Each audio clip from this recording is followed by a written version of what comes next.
This episode of the Play the Game podcast is brought to you by LoneWolfPaintball.com. And when it comes to paintball, Lone Wolf is the name you can trust. They have been in the game since the very beginning as Michigan's premier field and supplier since 1987, and Lone Wolf has built a legacy of excellence, passion, and service that runs deep in the game. From their top-tier customer service to same-day shipping on all orders, Lone Wolf makes sure that you are locked and loaded with your new gear fast. No waiting around, no hassle, just the best brands in paintball delivered straight to your door. They've got it all. Markers, loaders, tanks, apparel, accessories, and more from all of your favorite brands. And whether you're just getting started in the game or gearing up for your next big event, LoneWolfPaintball.com has everything you need. Be sure to check out their YouTube channel at Lone Wolf Paintball and follow them on Instagram at Lone Wolf PB to stay up to date on all the latest gear, exclusive sales, and community content.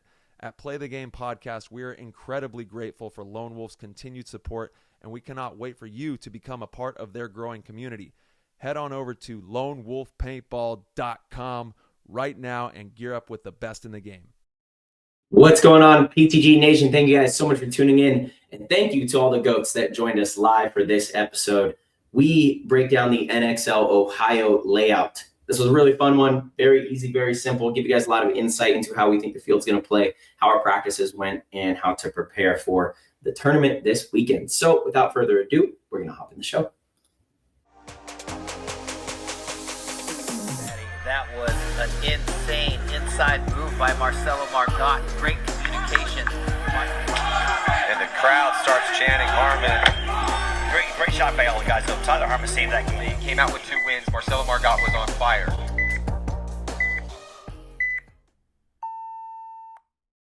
What up, squad? What's up, everyone? What up? Yeah, we got the live show with the GOAT Squad in the house. Thank you, everybody, who showed up. I know it's about 4 p.m. on Tuesday or Monday, June 22nd. Monday. Yeah, and we're live with the GOAT Squad, so thank you, everybody. Shout out to Ken, making jokes in the chat. Love that. Guys, let's go. Typical dad. Let's go. What up, everybody? So we're pretty excited to talk about the layout, how it played at practice, just some kind of preparation stuff going into the event. If you guys are going to the event, if you're not, still, processes that you guys can apply to future events that you go to. We were going to use, and we hope that we're still going to be able to use the Guns Up app here, but it seems like they're having server issues. So I'm not sure if we're going to be able to do that. If we can't, we will just use a regular layout from the NXL, but working on that in the back end. Ty, how was your guys' practice? It was awesome. The field is fun, man. Really liking this field. It's a unique one that has a lot of potential for action. Obviously, you can see there's a lot of pinch points in there, and it was good. We were out there in Texas at the new Contract Killer facility and playing against the Hurricanes. So we had some great reps, great hospitality. Overall, amazing weekend. Yeah, that's right. You guys went to the Hurricane field. So tell us about that. I think a lot of people are very curious about how that facility is. It obviously looks awesome. Did you guys get to utilize any of the media room to watch film or anything like that? Or is that only for the Hurricanes? How does that all work? Yeah, it's top tier. It's right next to the lake too. So if you want to do some fishing, you could cast a line down there by the water. Didn't get to do any of that. Obviously, it's all business when we show up and do the paintball adventure, but it is a really nice facility. He's got top tier bathrooms, accommodations for housing. If you want to sleep there at the field, wake up in the morning and play some paintball, you can do that, which is pretty insane. It's definitely one of the nicest facilities ever built, and it's amazing field. They even have technology that they're implementing into the field with AI and video. But of course, that's all for the Hurricanes. They have a facility that is down the road from the field, and there's an amazing house there and a bunch of accommodations, so they can watch paintball film and go over everything all the data that they're getting. Nice. And I have great news. I was able to get the Guns Up app to work. Let's go. Oh, let's go. Love that. Yeah, that sounds really cool. I think obviously, has it been publicly announced that Nick Ripple's not with the team? I think pretty much that's pretty public knowledge at this point. Knows, yeah. Yeah. So who was playing the snake for them? They had, I think they had about like 6 or 7 of the mainline pro team, and then there was also the semi-pro squad that was out there, and really talented team that they're bringing up from the Texas area, and they were getting some spins and reps out there too. So I'm curious to see exactly what the roster looks like going into Ohio as we approach that coming up here. I think it makes sense. I mean, with what they're trying to do, it seems like they want people that are available, local, able to practice all the time, build that chemistry with the team. So probably willing to sacrifice a little bit of talent and experience for a player that is committed full time and always there. Duvall brothers, first and foremost, come on, look, the chair is still in great condition. It's working. It's, why waste money? Second, and probably the most important part of this, her name is Sahar, not Sahara. Just Sahar, come on. I know this one's tough for people. Not the desert. Very close though. Yeah. So in any case, I will get a chair. I will. We'll get one. Here. There it goes. It's kind of time. Yeah. Definitely. It's kind of fun too. It's kind of fun right now. It's a recliner. It's also a recliner. It is not a recliner. If you lay back in this thing, you're going heels over the head right there. Yeah, exactly, Mark. Exactly. I won't get a new Christmas tree until this one like fully breaks. And Duvall brothers, no worries. It's all good. It actually happens all the time. It's funny. But yeah, the chair's still in decent condition. There's some really nice chairs out there. Some of them are, maybe calling my name one day, but right now we have other expenses that we are focused on, and the chair is kind of a last resort. So yeah. And I try not to lean back in it anyway. I try to like sit upright, You know what the move is? You know what the real move is? The move is what Brad from Paintball Ruined My Life has his setup, the standing desk. So you're not sitting down, you're standing. I actually love that move. Yeah, we'll see. And you could still have a chair that's taller, so if you do want to take a seat for a second, you could sit. Yeah. This is actually funny. This is actually funny. Is it hooked up to a cable because it's broken? That would be so funny. No, Sahar, actually, after we won the event, she like got a bunch of balloons in the house and she put it on my chair, and I just too lazy to take it down. It's funny because it does look like it's being held up. It does. That's so funny. That's great. I love it. All right. Well, let's kind of dive into the layout here. Well, I guess I'll go over our practice. We were out at Legacy Sports Park, obviously, with Legacy Factory, the semi-pro team. A lot of those kids play on Team USA, a lot of really talented young players.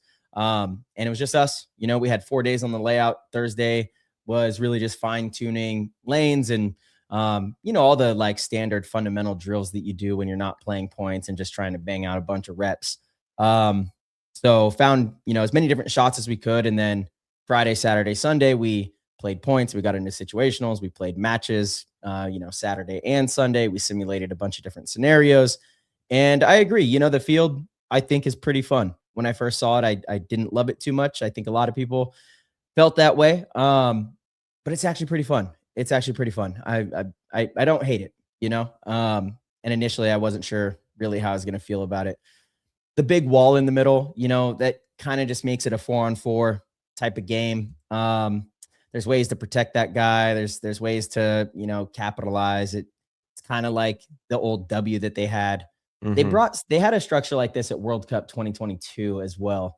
And you see a lot of trades. There's a lot of collisions at that event as well. So I'm hoping that everybody is going to be safe at this event going around. There's certainly going to be collisions. I guarantee it. But it's just that's why we got chin straps, part of the game. That's why we have chin straps. Exactly. That is exactly why. Who's the tallest player on your team? I think it's Chad. Yeah. And he's tall enough to get it all done. Yeah. I know we're like, okay, well, we know where Nick LaValle is going to be. Both sides, towers looking down. And I could probably see you up there too. You never know. Double action in there. You never know.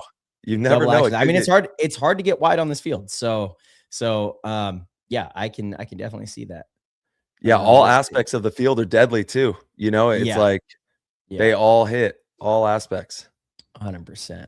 Okay, guys, thank you for being patient with me.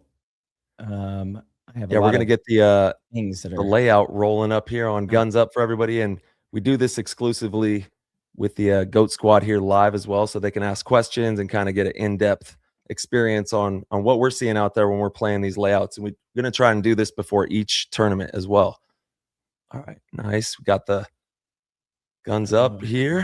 Come on. There we go. All right. Perfect. So Ty, if you can monitor the chat, please, and pull up any questions. I can't see the chat. I've got this, the guns up. It's kind of covering everything, but yeah, for everybody that is in here, you guys are welcome to ask whatever questions you want about the field as we kind of go over what we saw. And also, I would like to note, shout out to BKI. We're using the BKI field here right now. They also, Nick Sloviak, and did you do that? Who did that breakdown with him? No, I saw that recently, a clip from that. Yeah, so they did a breakdown as well, but that was before people have played on the field. So here's kind of a secondary one. Honestly, if you're going to the event, I would check out both. Nick is a very intelligent guy. Absolutely. More info, and they do a great job. Nick is the OG godfather of these realms. You know what I mean? He's been swerving around these realms for quite some time now, and he has a great mind for the game. But off the break here, you can see it is going to be some blind shots. There's some nice cuts on both sides as well. If you go a little bit to the right and then a little bit to the left, you do have these channels where you can shoot up the middle too. Yeah. And, I talked to a few different people at a few different practices. I'm not sure how yours was, Tyler, but for us, like, it was kind of good that both sides were a little different because some of these gaps were so small that things could either be there or not be there. For example, right here, looking Dorito way to that the little brick on the Dorito side in between the can right there. When you got up into the back center, you could not see the entrance to that. You can only kind of see it from right here, and it was a very tiny gap. And then on the other side, you could see it a little bit. So not exactly sure how it's going to be played. How was it at your field? Well, yeah, I think there is supposed to be a gap there. And as you move towards the back center, it does start to close off, but you can still, from what it looks like, have a little bit of visibility. Every field is unique and different. So once you go to a tournament, I mean, when we were younger, we would walk 7 or 8 fields, and you had to know the details on each field, what you could and couldn't see on each field. So definitely walk each of the fields at the tournament for the divisional players. Make sure you know all the nuances that are on each layout when you get to those big spots or need to hit these shots off the break. I think that's one of the more important things that people could take away from this, to be honest, is exactly that. Every single tournament that we've practiced for, you practice and then you go to the tournament. And if you just assume that the field's going to play exactly the way it did at practice, you could be in for a rude awakening, and if you're a coach paying attention to this, it's very important that you get onto the actual field and make sure some of these shots are still there.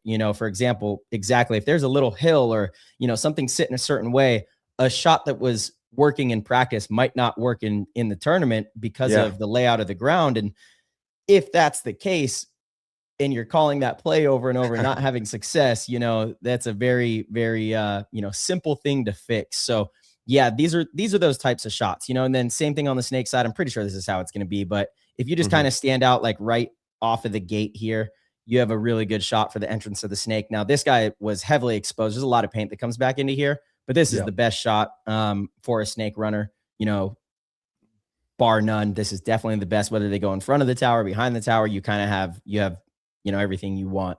But it is a risk. It's also a risk being here. So you have to weigh, is their snake player doing enough damage to us to where we have to sacrifice this body to make sure that they don't make the snake on the break, right? Yeah. We have a question here. Either of you get struck with the bayonets? He was saying that there was some action around the edges. I mean, it happens, if I choose to go around that same edge and they're going around the same edge at the same time, I've definitely crashed into some players. But if you keep, stay focused, keep the gun up, and there's some situations that could get wild. But we got our chin straps. You and Nick Laval are gonna be playing this part of the run. Just jumping over, dude. Just looking down, like, good luck down there. It's the Twin Towers, dude. Oh man, yeah, definitely. I'm going to those pins. I'm going to be in the pin wall. That's where I'm at. Those aren't too bad. Those aren't too bad, actually. Yeah, those are not too bad. It's crazy how it creates like a whole other wall looking left. Essentially, Yeah. that pin structure, it's like another wall there. It's pretty interesting. There are some cuts through it, obviously, but there's a whole channel there. The Dorito side's really traditional, right? It's just, line of Doritos has the first one is inset, and then you have the rest. They're all outset on the wire there. But the snake having 3 channels like that, it's going to be a lot of action over there. 100%, Ty. Just to kind of cap off the shots off the break. Okay, so coming to this tower was another really good gun off the break. You could shoot over the brick. You obviously wanted it to be probably a taller player because this drops right into that Dorito side can over there. So it'd be that can right there. And then you can pull your gun wide for the Dorito corner. Now, again, this was a spot where it was different for us on both sides. One side, the shot was really good. The other side, it was okay. So still there, but not as good. Very curious to see how it actually ends up being at the tournament. And then this body actually on the cross could slow down the Dorito side quite a bit. It doesn't really look like it here, but you really can. You can throw a lot of paint into like each of those zones and kind of slow it up a little bit. Obviously, heads up here, a lot of action, a lot of opportunity to get into the snake and kind of counterpunch over there. And coming back into the Dorito side can over here, very similar, putting paint kind of like right to the inside of that snake side tower and even the more forward tower to catch people coming up the middle or somebody going slow into that snake side tower. This was another gun off the break. So those were really like the main spots. The back center, you could shoot right back over the middle into their back center and the people coming up. You could shoot for a Dorito runner. You could shoot through that like little Dorito cut for the little brick. You could step out over here and shoot at the snake. Both blind zones on each side have shots. And then both, I guess we'll call these the insert bunkers. So the insert bunker on the Dorito side and insert bunker on the snake side have those cross shots. Yeah, the back center is about, 25, 30 feet forward. So there's no traditional back center on this field, which is a very unique thing too. Typically, there's always a bunker a couple feet away from you. This one is, you're going to have to get to stepping up there. You got to get to stepping. Yeah. And I mean, honestly, I didn't love this bunker too much after the breakout. You could kind of slow the snake down. I don't know if you can see through that little cut right there on the outside of that snake too, the little W. But really all it takes is a determined snake player to use the nipple and kind of put one good ball on you and he could dive across. So yeah, that's not slowing. No. Yeah, it wasn't great. And you're just kind of waiting to die. So this spot is, you want to get out of there pretty quickly. Don't sit in here and, think that you can live and really do much, Now I will say, I guess maybe in the lower divisions with unlimited paint still, maybe this could be effective to slow down the snake because you can just continuously shoot all sides of that. But I don't love it. I don't love it. I was just thinking that. Yeah, totally. Yeah, because you can essentially have good optics of what's going on that side of the field, whether or not they've made it past that channel. If you go up there shooting that way, and in divisional with the unlimited paint, you could probably control that for a little bit of time if you're able to shoot, 4 or 5 pods through it. Yeah, no doubt. Yeah. All right. Yeah. Let's get into this snake side, Ty. All right. We got another question. Some of this. What do we got? Fetty going to the pins. What do we think? What are the odds on that? He's going to be in there. Like going once in the whole event or playing that every time? One time. Damn. He's going up. I don't know. I think he's going to be over here. Ooh, he did get some reps. I was out there with him this weekend. Yeah. So he was, but that's what we're doing, right? We're looking at all aspects of the field, playing on all the different sides. So it was cool to see him out there. Yeah. I don't know. 1 on the Dorito side, 2 on the snake side. Not sure where he'll play. I don't know if I'll see him going up here, to be honest. I don't know. I don't know. What's the prop bet? Not sure. Sure. Jay Tuck, he's wondering on the practice for the layout, was there a gap between the top of the center brick and the stand-up wedge? He's talking about the center structure. There's right here. There's holes even at the bottom that you can look through. So be prepared for that. Yeah. Once these things start to get overinflated, stuff like that does start to happen. So, hopefully the refs do a good job of deflating them when it gets like that. And then, them not being too deflated. It's tough. It's we were in Tampa obviously for practice, and It is it tough. was Yeah. It's tough because the temperature can swing so quickly. So it was 95 degrees, incredibly humid as usual out there, but clouds would come over and it would drop like 15, 20 degrees and the field would just completely deflate. And you're like, damn, okay, well, let's start blowing up some of the bunkers. So you would put a little bit of air in the bunkers and then the sun would come back out.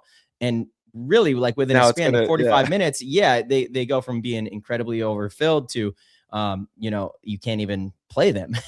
And so it looks like it is actually going to be like that in Ohio as well. I don't know if you guys have been checking the weather, but it looks like about 80s, pretty decent chance of rain, a lot of clouds.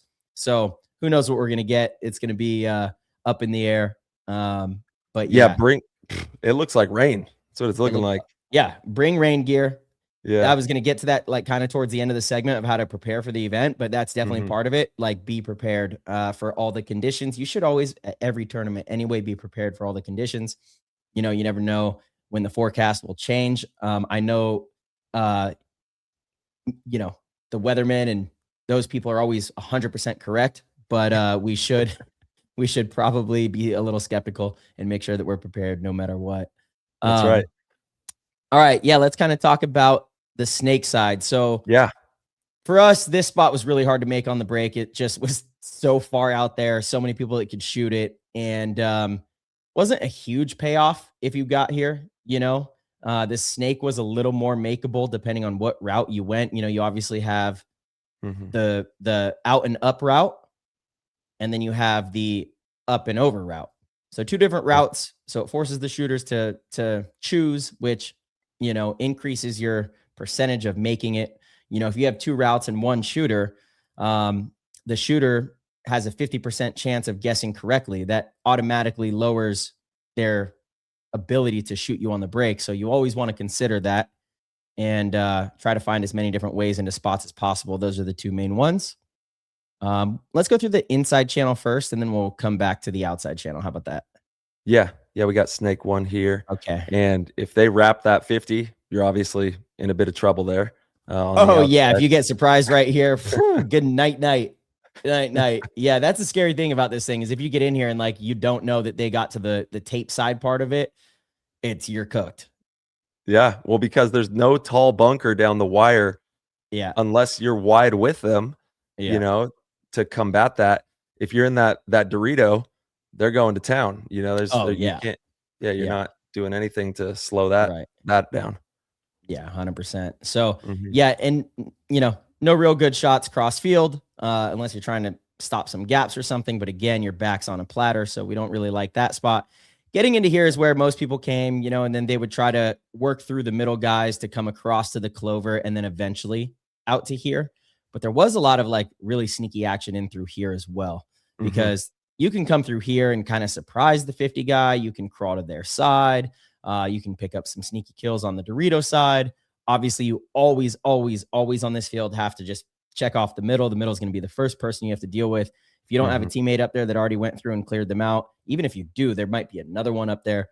So you're gonna have to really every step of the way be checking that off.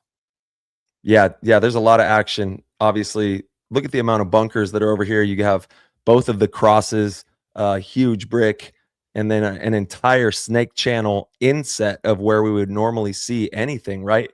Like this is one of the most layered snakes that that we've seen in a long time. There's a lot of bunkers over here. A lot of bunkers. Sure. Yep. Yeah. Also, right. I mean, what's to stop a snake player from hopping over and going right into the middle there too? Like the field is so connected, even from where you were. It's just a hop and now you're in the center 50. Yeah, no doubt. You are definitely right, Ty. There's going to be a lot.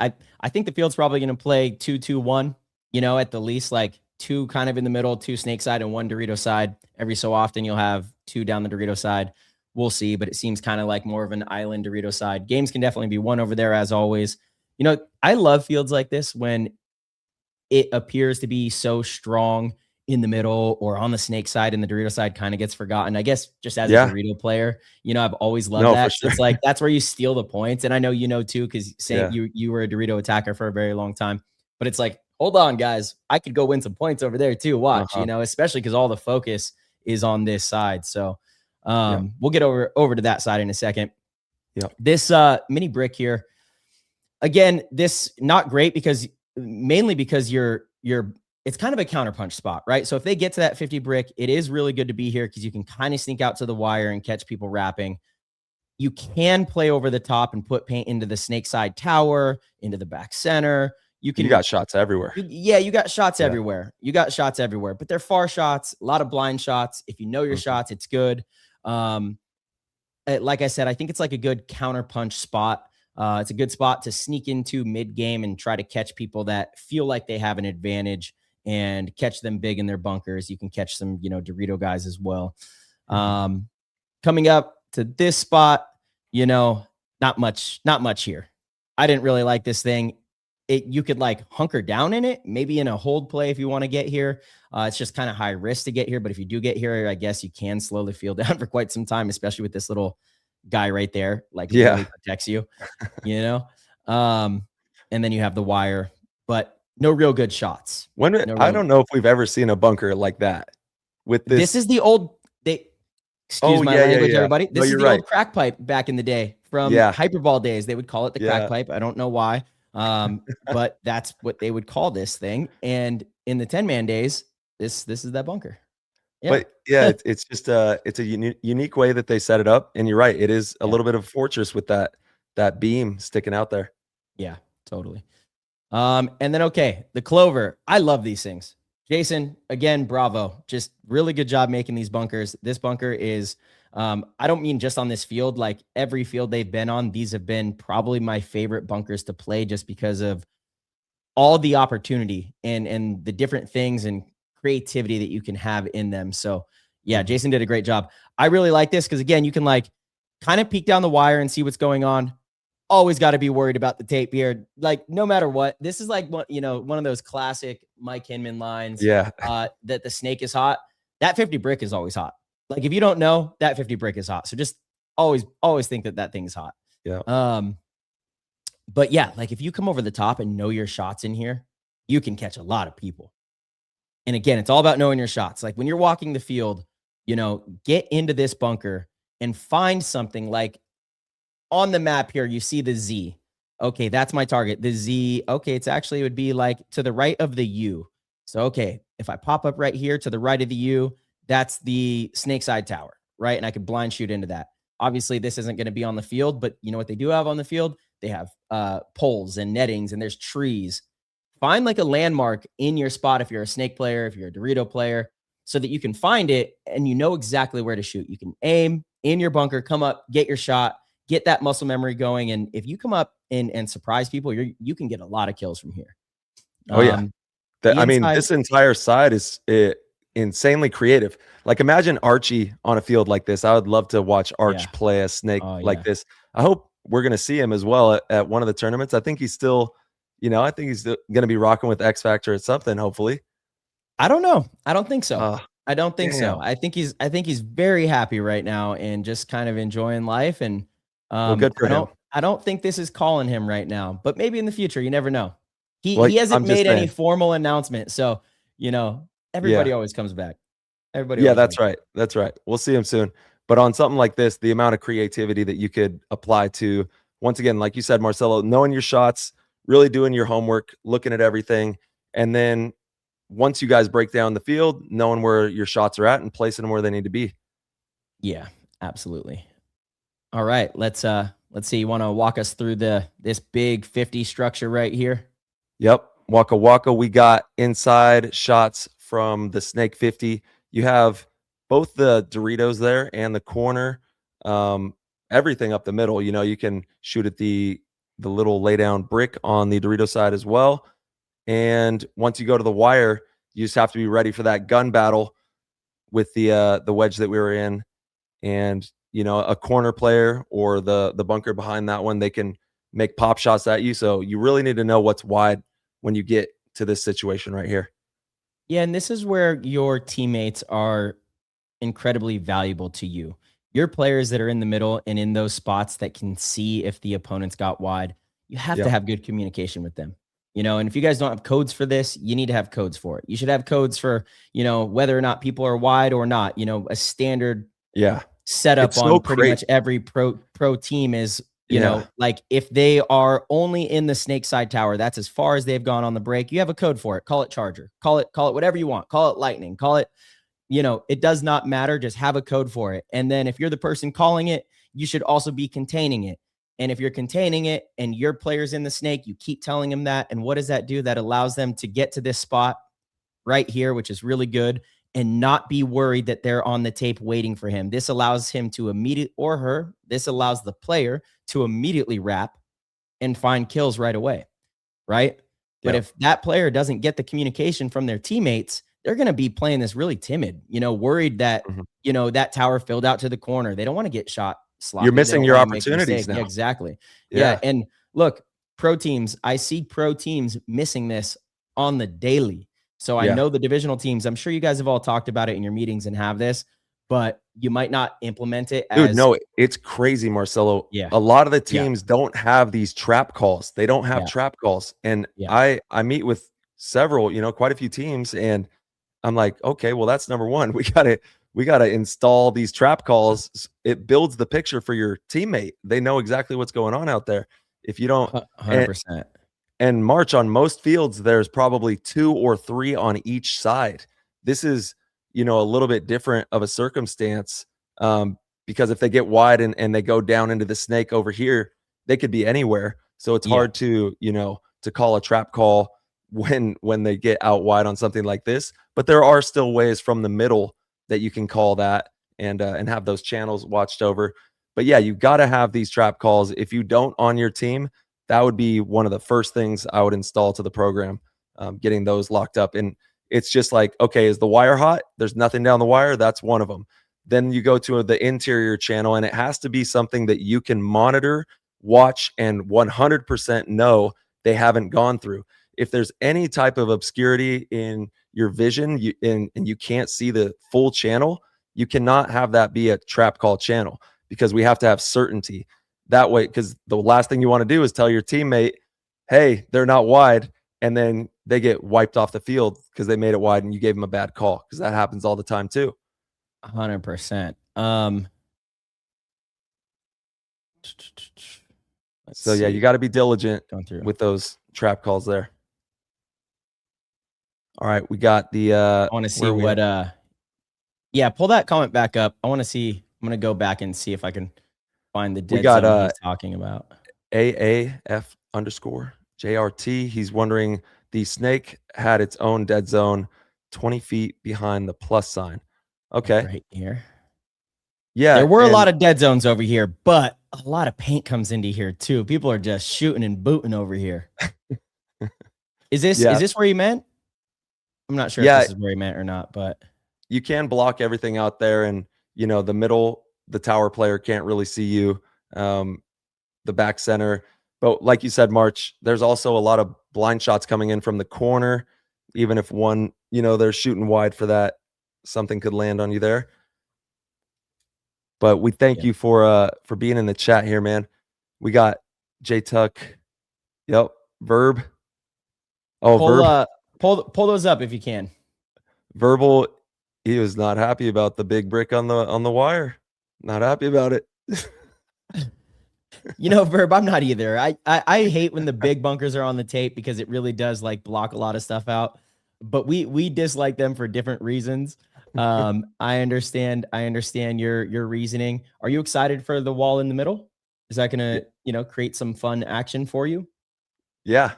That'll be, there's definitely going to be some action. Lots of people getting bunkered and trade outs. And he said, okay, AAF said you got to be low and you use the S2 to block the back center. Yep. And there is, a little spot there where everything's kind of blocked out. It's just that if the corner chooses to blind shoot. But what are you doing here? What's the point of being here is my question. Because yes, it's a blind zone, but what's the objective here? You know what I mean? He's talking about, like, you can slide into this and then maybe go up towards the snake too, as opposed to that route where you go directly into Oh, I see. Like slide out here and come straight up into go this. up. Yeah. Yeah. That was Yeah. the route that I was kind of talking about, coming around and up. Mm-hmm. Similar thing, you know, I if that's what he's talking about. Yeah, just be mindful of that tower. That tower can still, That if guy they right go there. there, Yeah. right off the break, if they go there and you're in that zone, they could still get some paint down in there for sure. Yeah. So just watch that absolutely. stream. If you need to, do a tuck and roll to the left. Boom, you're out of the way. You know what I mean? Just try to evade that paint there. Pull a Malloy. Yeah, just tuck and roll. All right. And Oh, we got Verb in here. Shout out, Verb. Let's go. There we go. Yeah, he said no bricks on the tapes at the 50. That's hilarious. Splits the field in half for media on the sideline. Breaks up a lot of angles. Thanks for being here, Verb. And thank you to everybody that's in the community. This is all powered by Patreon, so we appreciate everything that you guys do for us. Absolutely. Yeah. But no, Verb's right. Like, because look, you know, if you're trying to get any footage from back here, you can't see anything that's going on the other side. So gunfights and stuff like that, definitely a bummer. But you know, that's something that we should consider as an industry. So I agree with you, Verb. Yeah, he said, hope you guys had a great weekend. He was out at the College World Series. All right. Awesome. Nice. Yeah, and have you been watching some football? Like the European football, the soccer stuff has been a little bit. Yeah, I watched a lot of golf this last weekend. It was the US Open. That was great. Yeah, it was great, dude. Yeah, man. Scotty, what was the his winner? name? Wyndham Clark. Sorry. Wyndham Clark. Yeah, Clark. Yeah. I watched it on the plane last night coming home. Yeah, Scotty broke even and he did really well. Like he fought back, but he just couldn't get those putts to go on Sunday. Thank you all from the bottom of our hearts for the tremendous support with the PTG show. If you are enjoying these episodes and want to help with the progress and development of this program and connect with like-minded, hungry paintball players, then head on over to ptgpodcast.com, click the orange Patreon link, and become a member of the PTG World Discord chat room. And now back to the show. That has been his issue. It wasn't just Sunday. It was all week. Like yesterday, he had a chance to pull within. So I think Wyndham ended up being -6 and Scotty was like -1, maybe -2. And yesterday Scotty had an eagle look and he just missed like a kind of easy putt. Yeah.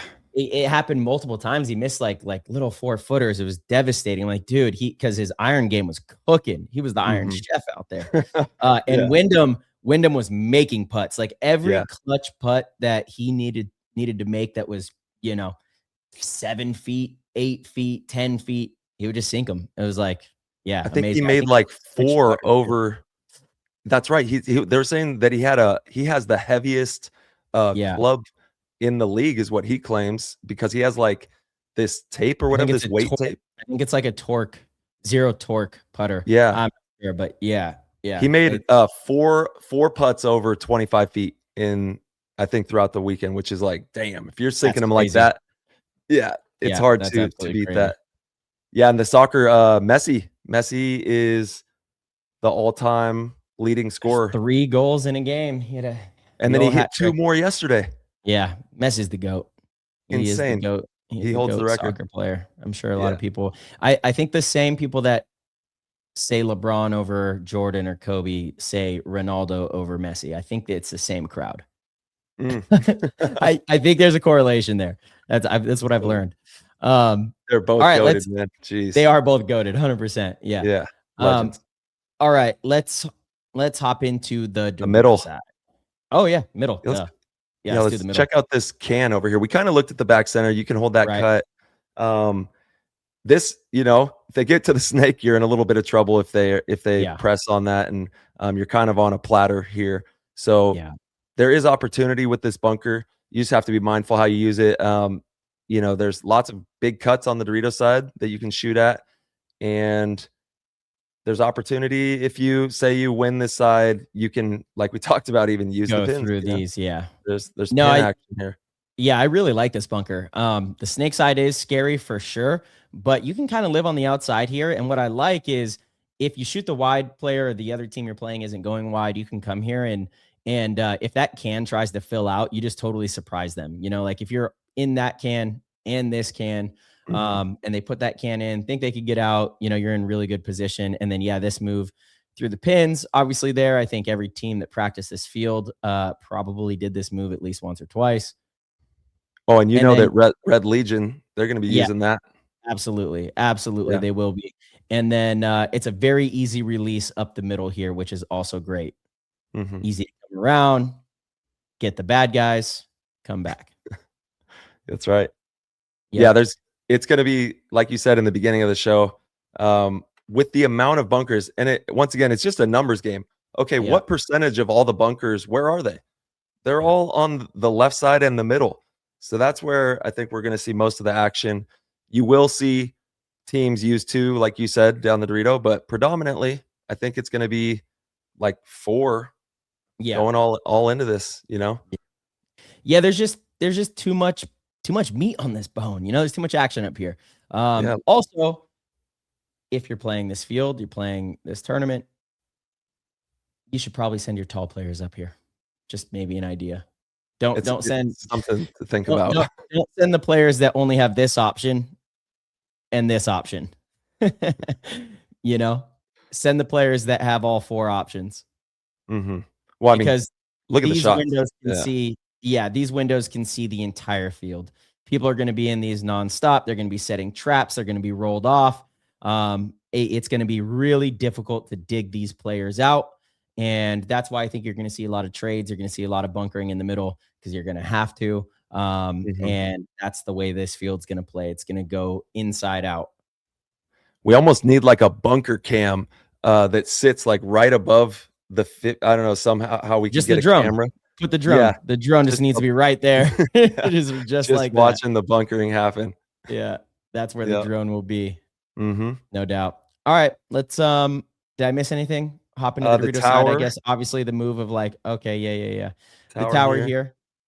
Really good to shut down the snake. But I also feel like, you know, a good snake player that wants to put this player in, like, this guy's at a disadvantage. This player in this tower is at a disadvantage, you know, because you could pop up in so many different spots.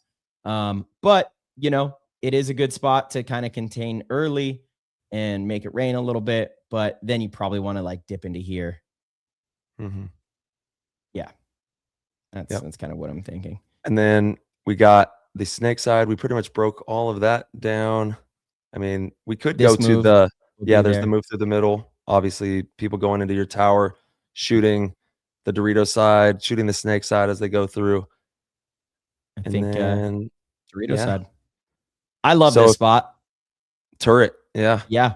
Total turret. You come out here, especially if you're wide and they're not, you can really, really make it difficult for that. We talked about that can. Well, we talked about that can getting tight. This can in the back gets tight as well if they're in the snake and get wide on this side. It's a really good way to put pressure on them.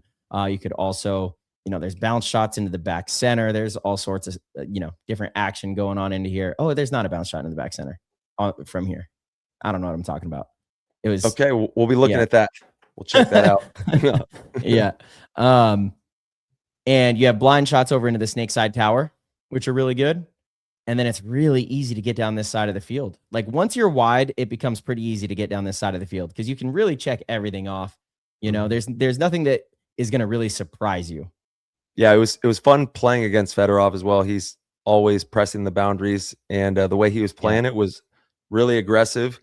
And you have to, you know, combat that in certain ways, but be ready for that when you play out here on this field. Yeah, 100%. I think a player that wants to attack this side and make this side a win side absolutely can. I really do. So although there's a lot of focus and intention on the snake, I think this side can be very dynamic as well.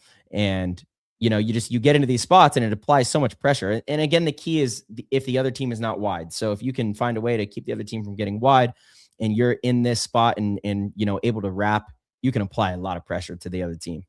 Well, once again, we said it's a numbers game, right? Well, now look at how many bunkers you get to shoot at because, you know, you have this band of Doritos and all the bunkers for the entire field are sitting right in front of you. Right in front of you. You have the whole entire thing. So it's going to be fun. It's going to be a fun tournament. we can't wait to see everybody out there. And then obviously once we get to the 50 here, you have your shots into the snake. These pins block out some shots. You're going to have to kind of navigate, obviously move around, and people will be getting creative, playing over the top of this thing, making pop shots, playing off the wire. It's going to be gun battles out here. Yeah, pressing into your side. Yep. Yeah, a lot of gunfighting, especially on this side. Really like that. And be ready for the rain. I'm pretty sure we're going to get some rain out there. So bring your rain lid, bring your visor cover, your beanie with a visor, all that good stuff, some protection for your feet, and, stay warm. Make sure you are prepared for the elements. Yeah, J-Tuck is correct too. From that Dorito corner, there is that blind shot into the snake side front tower as well. There's some good questions in here. Good comments, I should say. Point on. What Kenny said Ronaldo. Nah, never. No, he's goated, man. It's been fun watching some soccer with the boys. Theo loves soccer, so we watch a lot of it. We got, Cyrus is going to be up the middle for sure. Ken was saying that. All the tall paintball players going to be battling it out up in the middle there. Absolutely. Yeah, so if you guys have any questions about the layout, now's the time to ask before we hop off of here and get into some other topics. But we do have, I think we have a couple questions in the Discord. And then we also have some just some news for the tournament in regards to players. Have you seen Trenton Mason play? Is he going to be playing in the tournament? Okay. Yeah, that is a weird situation. I wonder what's going on with all that. Because he's such a dog, man. That guy is such a good player. And they're missing him for sure. Yeah, they are missing Trenton Mason out there. I don't know if anybody wants to drop in the chat and let us know if he's going to be playing in the next tournament. Would love to know that. And then Verb, Ty dunked someone over the center brick for the culture. I actually had an insane slam dunk at practice where I won a 3v1, and it all started with a slam dunk, and then was able to hit a quick shot and then get into a one-on-one and won the one-on-one. But that's pretty tight. Yeah, pretty tight. It's a fun field, man. Yeah. There's just going to be so much action running around out there. Thank you to everybody who's in the GOAT Squad that is in here. If you want to support and be a part of it, you can go to our website and click the Patreon link and meet us in the chat. We're in Discord having some fun. You can also drop layouts. Like if you have your local tournament, drop your layout in there. We talk about your layouts, really go above and beyond to boost the culture of the game and help in any way we possibly can. So thank you to everybody in here for that. Yeah, absolutely, Ty. Well, shoot, I say we ask some of these Discord questions. I got a good one from OG Cole. Shout out to OG Cole. I actually got to see him and meet his son out in Tampa this weekend. Oh, yeah, they're awesome. Absolutely awesome. So thanks for coming out. Thanks for being a great part of the community. He's a runner-up for GOAT of the Year, actually. He's been doing great stuff. Yeah. All right. He wants to know, Tyler and Marcello, you guys both have to travel for team practices. I'm interested to know what the travel process is like for both of you, and how do you manage your non-paintball responsibilities around that travel? Okay. Yeah, so travel, I mean, getting it all set up, and then we're really efficient with it at this point. We've been doing it for quite some time. So just getting the details dialed in, flying in typically early. Layout drop is when we get together. It drops on Wednesday. I'm on the plane Wednesday, heading to whatever park it is we're going to be playing at.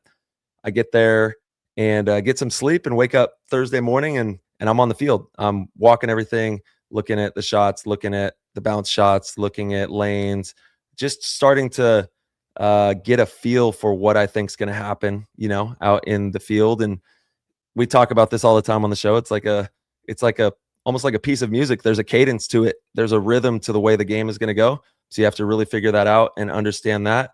And then Friday, we start playing points, and we do that for the weekend. Thursday is drills as well, going through just staying sharp. And you should always be doing your drills during the week, during the weekend, staying sharp with those, doing the workouts, everything that you need to do as you get prepared for the event.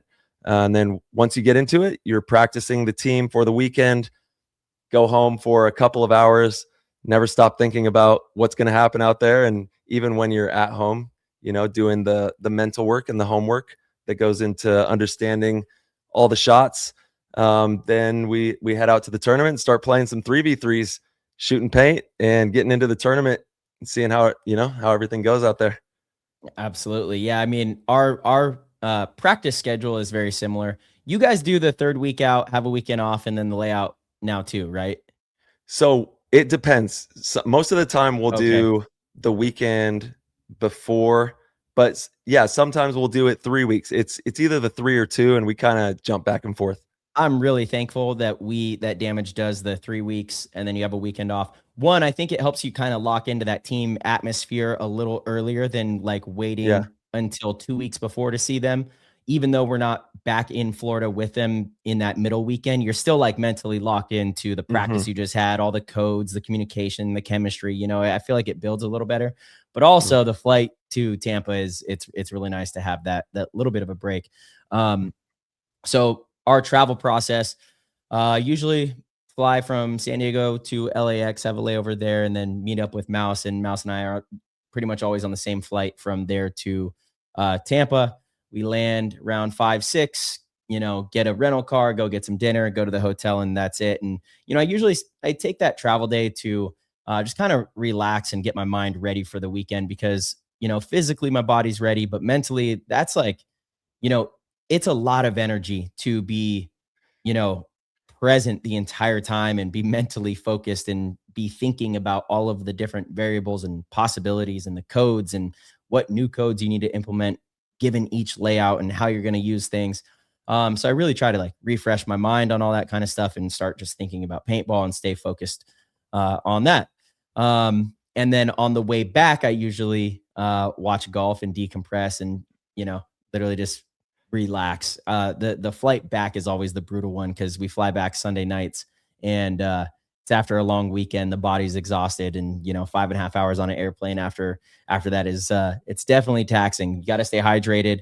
I try not to eat airport food anymore. I used to enjoy going into the lounge and all that, but that food is just not good for you. So usually I'll bring some healthy snacks, some protein, maybe some beef jerky, and lots of water and electrolytes because you get incredibly dehydrated on the airplane. So that's a huge, huge part of my travel process. I also make sure to always sit in the aisle because I'm drinking so much water. I want to be able to get up, not just to use the restroom, but I also don't want to sit the entire flight. I like to get up, try to walk around a little bit. I find that really helps with, how my body feels the day after flying, which it just usually doesn't feel great anyway. And as for managing non-paintball responsibilities, we're not 20 anymore, We're not, dude. Tyler, do you know this story? This is so funny. So I just had my 36th birthday, but I gained a year. I feel like I told you guys this. I feel like I told the goats this, but I thought I was 36 already. And it was earlier this year that I thought I was 36 and I was talking to Mouse and, so Mouse is a year older than me. He is about to turn 37. So I thought, how did it go? Oh yeah. Cause I said to him, I was like, damn, you're about to turn 38. And he's like, what are you talking about? I'm turning 37 this year. I'm like, what? You're about to turn 38. I'm turning 37 this year. And he's like, dude, I'm born in 89. I'm about to turn 37. And I was like, wait a sec. Oh my goodness. I'm 35. I thought I was 36. So I like gained a full year, which is awesome. I don't know I don't know why I thought I was 36. I don't know what happened, and what made me think that I was 36 years old, but I did. But turns out I wasn't. And so I got a full year of my life back, is how I look at it. But yeah, I just turned 36 and you're right. The travel is definitely brutal. But as for managing non-paintball responsibilities around the travel, it's very simple. Yeah, that one's easy. Yeah, paintball's our priority number one. So things do have to work around it. This is our job. This is what we do full time. So, and we prepare to, prepare right. to leave in the weeks leading into these big moments. We're getting ready for those and make sure that you have everything dialed in months ahead of time, have your schedule really dialed in and cemented. And you should have a regimen as well that you're sticking to daily that keeps you dialed in and ready for the big picture, the macro, the micro, all of it. I found another great golf analogy. So we talk about this on the show quite a bit of when you're getting ready for a tournament, do whatever you can to get all of your affairs in order, with your relationship, your family, kids, your job. Try to handle everything so that when you're at the paintball tournament, you don't have to constantly be doing stuff that is going to distract you and take away your focus from the event. Obviously, it's not always possible. I get it. Real life happens and there's things you have to balance. But as much as you can get done before you go, you should try to do that.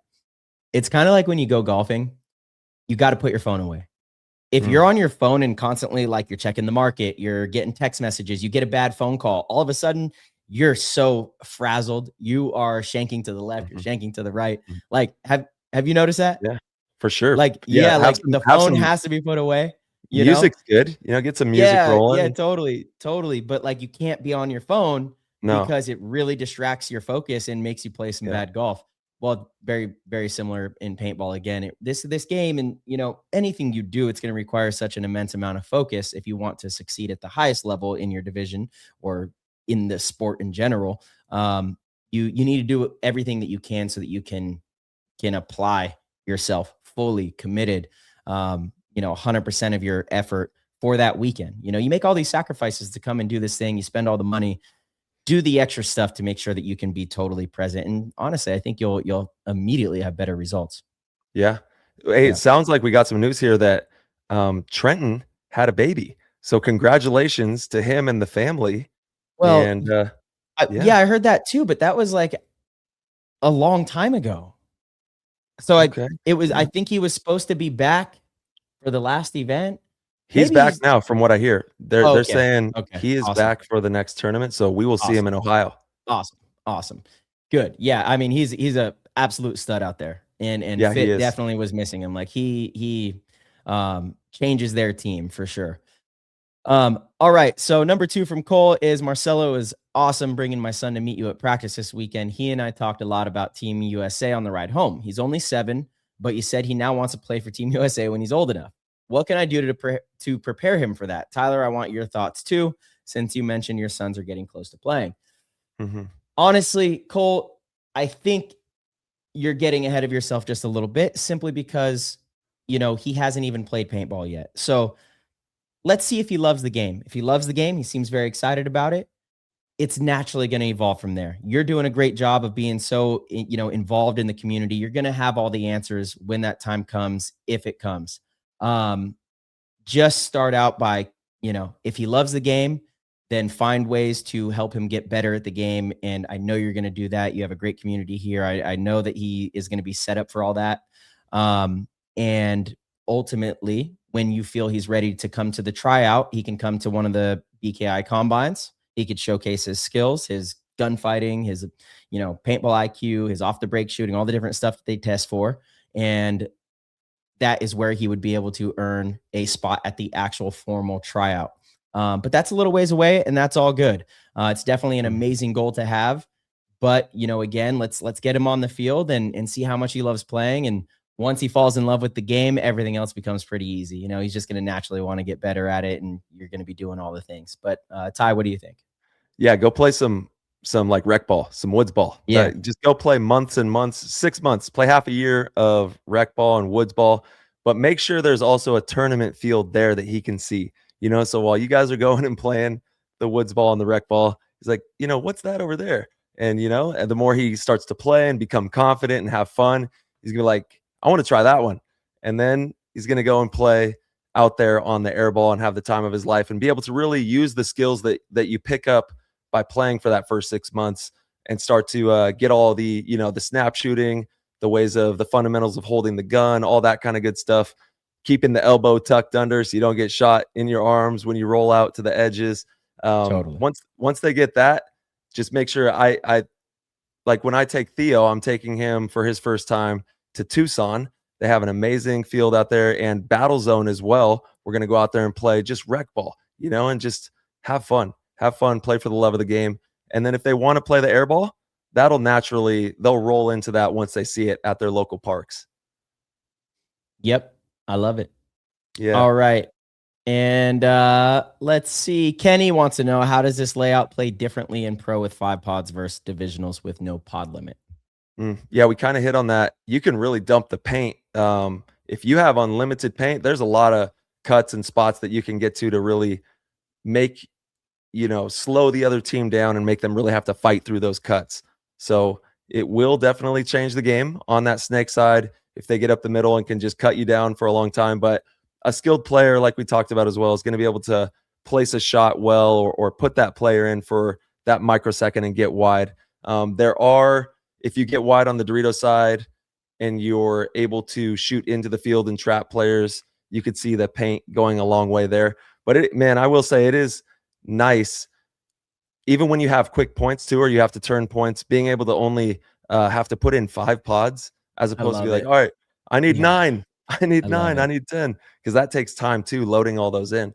I love it. Yeah, I totally agree. I think the biggest difference is when you have really small gaps, the pros can no longer use those gaps to contain, whereas before you could. The gaps have to be pretty big in order for it to be a good containment spot with limited paint. That's the biggest difference, Yeah. So you got 3 pod, you got 3, 4. Right. Once you get down to that last pod, it's go time. You don't got much paint left. 100%. Yeah.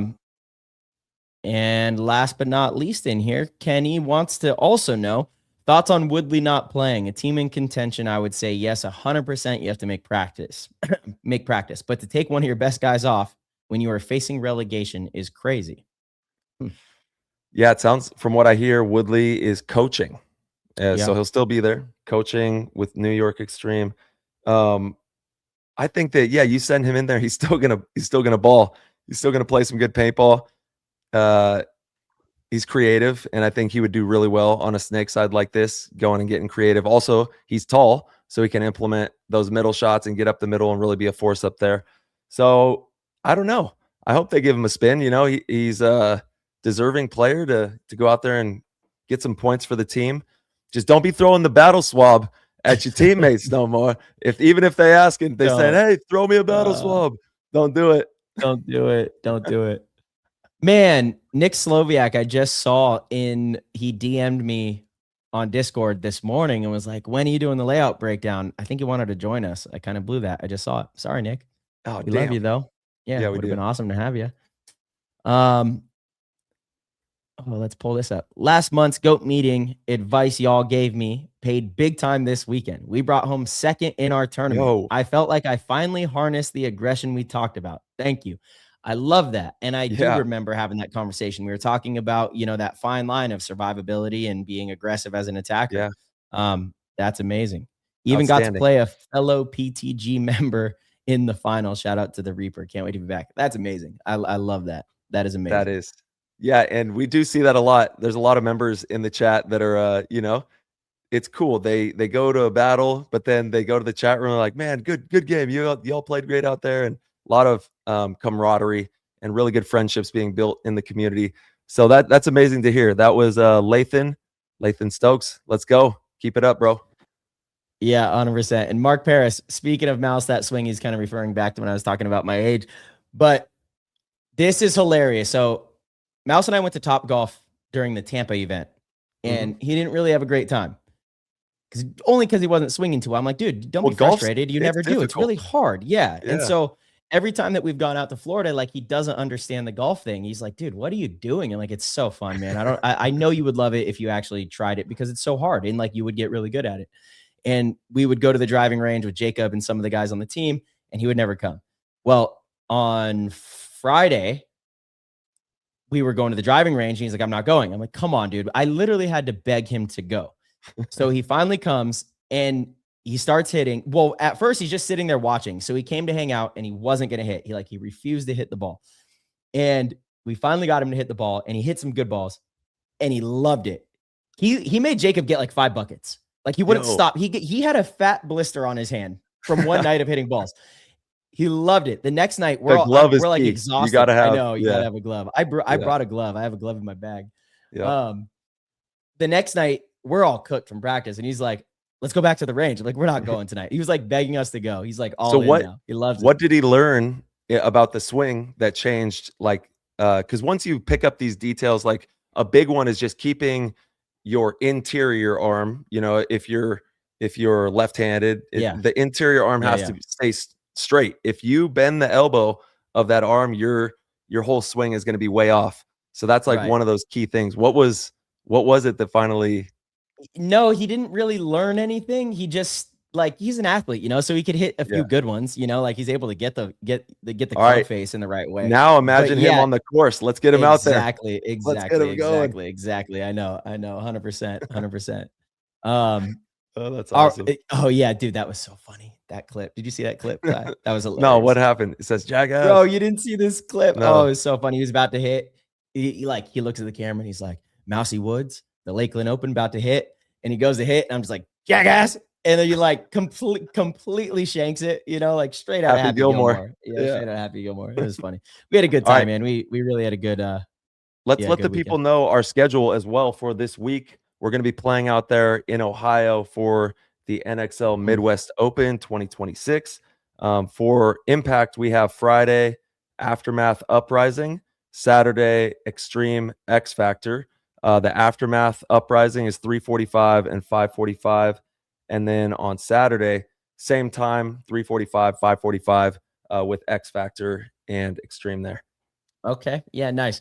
On Friday, we play at 10 and 12. Saturday, we play at 10 and 12. And I think we play Sea Dogs first, Collision second. So those are our Friday games. And then Saturday is it would be Distortion and then Hurricanes. Nice. 10 So and be sure 12. to tune in. Yeah. Support paintball. Watch the games. Also, HK Army has a crazy new Midwest Open event tee that they're going to have out there that looks pretty sick. So be sure to copy one of those. And we can't wait to see everyone soon out there. Make sure you bring your umbrellas, bring your smiles, have some fun at the paintball tournament that, you know, we get rain all the time. So it's kind of a normal thing now.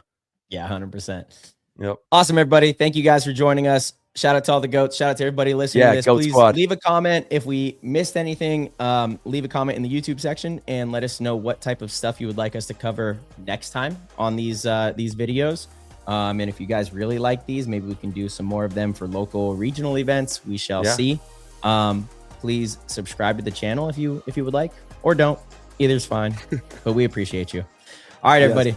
Have a good weekend. We'll see you soon. We'll see you soon. Peace. Peace. All right, everybody. Thank you guys so much for tuning in and listening to the show. We appreciate your support more than you know. As you guys heard about midway through the episode, if you guys would like to support PTG in any way, you could head over to ptgpaintball.com.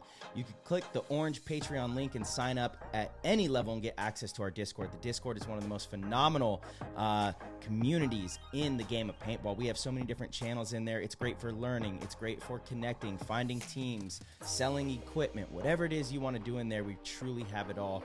And we hope to see you in there. So again, head over to ptgpaintball.com, click the orange Patreon link, and we will see you in there.